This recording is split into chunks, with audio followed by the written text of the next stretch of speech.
今年係灣澳母語認同20週年，行政人合會會在東地嘅眼聽客家基本法嘅草案，希望透過國家來進行國家語言發展法嘅推動。中狀大學客家學人今日是舉辦一場客家共享論壇研討會，提供一個討論嘅平台。應該想嘅就講，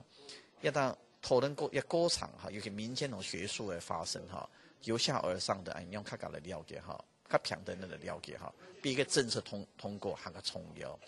當然也唔敢講，自己想法一定正確哈，所以講就用公共論壇的方式哈，有像參觀一些國家人士哈，包括講的反對人客家想法立場，也要希望經驗來哈，客家來討論，好，所以按呢落去話對人講都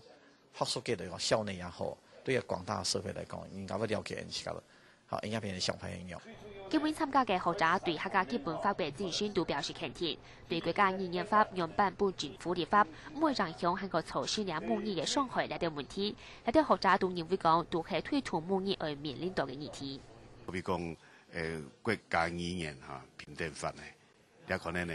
台灣呢嘅講呢，國語政策呢，我改變嚇，對人哋客家方面呢，也可能。客家母語呢，我要保障嚇，故所呢，我談客家基本法的話呢，對特別度嘅重點呢，就係客家母語呢，也可能是最重要嘅嚇。最容易接觸的，就像客家的美食，哦，或客家的產業，或是我們的客家電視台常常看得到客家的節目。那個如果甚至主委前一陣子客委會主委常常講說，電視裡面多播一些卡通。他的生活化，如果這些孩子沒有跟生活連結，我們的客家文化是，我覺得那個是講得很高空，就是沒有辦法做得到的。